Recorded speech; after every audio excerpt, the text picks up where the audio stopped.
nga, it leaves a bad taste in the mouth, di ba? Parang hindi naman dapat nangyayari yun. Unang-una, she was arrested there because she tried to escape, no, from her accountability in the country. Kuha ang larawang ito ni Alice Go sa Indonesia nang siya ay sunduin ng mga kawani ng Philippine National Bureau of Investigation at Bureau of Immigration matapos siyang maaresto ng Indonesian authorities. Ito naman ang larawan ni Go matapos makaharap sina Interior Secretary Benhur Abalos at PNP Chief Police General Romel Francisco Marbil. Kasama ang dalawang opisyal na sumundo kay Go pabalik ng Pilipinas. Kapwa nag-viral ang mga larawang ito at tumanggap ng iba't ibang puna mula sa publiko. Ayon kay Bukidnon Representative Jonathan Kit Flores, nakakagulat ang kakaibang trato ng DILG, PNP at NBI kay Go mula pagsundo hanggang sa makarating sa Pilipinas na tila may special treatment na nangyari. Mula sa airport sa Indonesia hanggang sa NAIA, puro pa picture at selfie ang nangyari na tila isa itong celebrity. Tila sinamantala rin ang pagkakataon para magamit sa social media o campaign poster ang mga larawan. Teka muna, hindi naman celebrity yan, di ba? Why are we allowing the circulation of these kinds of pictures? No?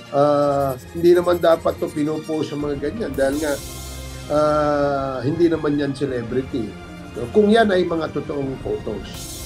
Sa kabila nito, naniniwala pa rin si House Committee on Public Order and Safety Santa Rosa Representative Dan Fernandez na may layuring sina Abalos at Marbil sa ginawang pakikitungo sa dating alkalde. Most likely, the tactic that was employed by DILG Secretary Benhur Abalos and Chief PNP Marbil yung ganung klase ng taktika. We cannot blame them, no? Of course, sometimes meron kang gagawing isang bagay para makuha mo yung yung trust and confidence. And I think yun yung kanilang nasa isip during that time. And most likely, no, hindi ko lang alam what happened during the flight doon sa charter plane. Or who knows, baka mamaya may mga nakuha na sila mga very important information from her. Di ba? Kung magiging harsh ka agad doon sa tao, nakita mo, ano ka na agad, mamaya lalong hindi maging kampante sa iyo. Kapwa naman naniniwala ang mga kongresista na posibleng dami lamang si Go at may mas malalaking personalidad sa likod ng illegal pogos at mga kriminalidad na iniuugnay dito.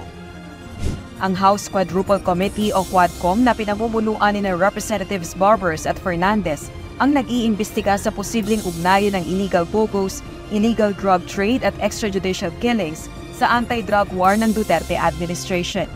Rosa Licuz, UNTV News and Rescue. Diyos ang aming sandigan, serbisyo publiko ang aming pinahahalagahan.